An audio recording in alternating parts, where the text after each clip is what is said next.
از چراغ مصطفیٰ اندیش چیز زاں کی اورا پف زند صد بولاب۔ اقبال کہنے لگا کہ اس وقت ایک ابو لہب تھا جو دین مصطفیٰ کے خلاف تھا، آج تو لاکھوں اور کروڑوں ابو لہب ہے۔ از چراغ مصطفیٰ اندیش چیز زاں کی اورا پف زند صد بولاب۔ کہنے لگا اب تو سینکڑوں ابو لہب اس جناب وہ چمکتے ہوئے سورج کو بجھانے کی کوشش کر رہے ہیں۔ گرج می آید صدائے لا الہ آنچ از دل رفت کہ ماند بلب۔ اقبال کہنے لگا اگرچہ ہر طرف سے اذان کی آواز آتی ہے اور یہ ہر طرف سے آواز آتی ہے، الحمدللہ ہم بھی عاشق رسول ہیں، الحمدللہ ہم بھی مسلمان ہیں۔ اقبال کہنے لگا جب دل سے عظمت چلی گئی تو زبان سے کہنے کی کیا بات ہے۔ از غلام لذت امام مجوئے گرچہ باشد حافظ قرآن مجوئے۔ اقبال کہنے لگا کبھی بھی کسی غلام سے تجھے ایمان کی لذت محسوس نہیں ہوگی۔ از غلام لذت ایمان مجوئے، کہنے لگا کسی غلام بندے سے ایمان کی چاشنی، ایمان کا سوز، ایمان کا گداز اور ایمان کا ولولہ یہ نہیں۔ کہنے لگا وہ تو حافظ صاحب تھے، حافظ قرآن تھے۔ کہنے لگا گرچہ باشد حافظ قرآن مجوئے، کہنے لگا بھاویں حافظ قرآن بھی ہوئے غیراں دا غلام بن جائے تو کہندا او دے کول بھی تینوں ایمان دی لذت محسوس کدی بھی نہیں ہوگی۔ بس عشق افلاطون و علت آئے عقل بشوت نشترا سودائے عقل۔ اقبال کہندا عشق افلاطون بھی ہے تے ساری بیماریاں دا معالج بھی ہے۔ عشق افلاطون و علت آئے عقل۔ اقبال کہندا عقل جتنیاں بیماریاں سوچ سکتی ہے انہوں پیدا ہوندیاں نا، انہاں دا معالج کائنات صرف عشق ہے۔ نشترا سودائے عقل۔ اقبال کہندا قیامت تک عقل جدوں بھی بیمار ہوئے گا نا او دا شفا عشق دے نشتر نال ہو سکتا۔ جملہ عالم ساجد و مسجود عشق اور سومنات عقل را محمود عشق۔ اقبال کہندا ساری دنیا پیچھے تے عاشق سب تو اگے۔ جملہ عالم ساجد و مسجود عشق اور سومنات عقل را محمود عشق۔ اقبال کہندا اے عقل دا جڑا سومنات مندر بن جاندا نا بندے وچ، کہنے لگا اے عشق ہی عقل دے سومنات نو بتاں تو پاک کر سکدا۔ جتنے بت پیدا ہوندے نہیں جی اے حالات نہیں، اے حالات نہیں، حالات اس طرح۔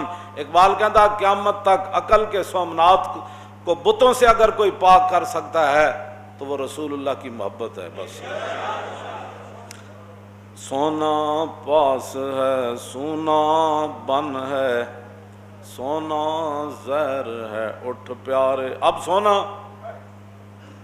عن الحسن ابن علی رضی اللہ تعالیٰ عنہما قال سالت خالی ہند ابن ابی حالا وکان وصافا قلت صف لی منطق رسول اللہ صلی اللہ تعالیٰ علیہ وسلم قال کان رسول اللہ صلی اللہ تعالیٰ علیہ وسلم متواصل الاحزان دائم الفکرت لیست لہو راحہ طویل السکت لا یتکلم فی غیر حاجہ۔ امام حسن فرماندے میں اپنے ماموں جان کو پوچھا کہ میرے نانا جان جڑے انہاں دی گفتگو کس طرح ہوندی سی، تو انہاں فرمایا کان رسول اللہ متواصل الاحزان کہ حضور تے سدا پریشان رہے، حضور تے سدا پریشان رہے، دائم الفکرت اور حضور ہمیشہ لمبی سوچ سوچ دے سن، لیست لہو راحت حضور نے ساری زندگی آرام نہیں پایا۔ سونا پاس ہے سونا بن ہے اور سونا زہر ہے اٹھ پیار۔ جب رسول اللہ نے آرام نہیں پایا تو تیری میری کیا حیثیت ہے، ہماری نیند کی کیا حیثیت ہے، ہمارے کاموں کی کیا حیثیت ہے۔ لیست لہو راحت رسول اللہ ساری زندگی آرام نہیں پایا۔ جدوں حضور آرام اس دین واسطے نہیں پایا تو اج جدوں اسی رسول اللہ دے غلام ہاں تے اس دین دی حفاظت بھی پھر اساں ہی کرنی۔ اعلیٰ حضرت فرماندے نو جلیا سونا تیرے کول ہے، جنگل خالی ہے تے اس حالت جب سونا بڑا ہی خطرناک ہے، لیکن تو کہندا نہیں جی نہیں حضرت صاحب میں دلوں تواڈے نال ہاں لیکن انہاں گلاں نال تے دین و تخت تے نہیں رہنا۔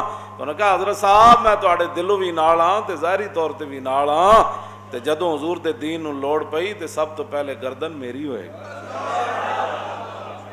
آنکھیں ملنا جھنجلا پڑھنا۔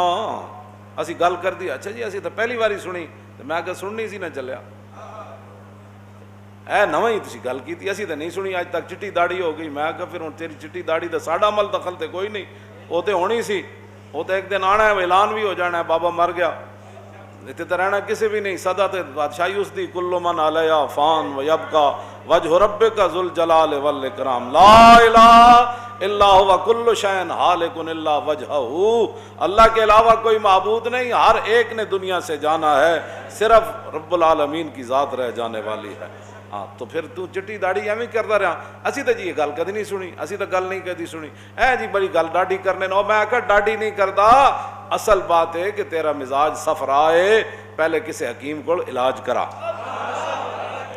قد تنکر العین ضوء الشمس من رمد وینکر الفم طعم الماء من سقم، امام بوصیری فرماندے ہیں کدی کدی اکھاں سورج چڑھن دا انکار کر دینیان اس واسطے کہ انہوں یرکان دی بیماری ہوندی، اور کدی کدی زبان ذائقے دا انکار کر دیندی اس واسطے کہ وہ بخار نہ منہ دا ذائقہ مک چکیا ہوندا۔ کہاں اے نہیں ہوندا کہ سورج نہیں چڑھیا ہوندا یا وہ چیز میٹھی نہیں ہوندی یا کھٹی نہیں ہوندی یا لونی نہیں ہوندی۔ قد تنکر العین ضوء الشمس من رمد وینکر الفم طعم الماء من سقم، گل اے ہوندی کہ بیماری انہوں آپو لگی ہوندی، وہ سمجھا سورج نہیں چڑھیا۔ گل اے نہیں ہوندی کہ چینی میٹھی نہیں ہوندی، چینی تو میٹھی، تیری زبان دا ذائقہ مک گیا۔ گلاں تو میں جناب بڑیاں نرم کرنا، لیکن سوال ہے کہ تو بدل گیا تو بہتر کہ بدل گئی شریعت، کہ موافق تدروان نہیں دین شاہبازی۔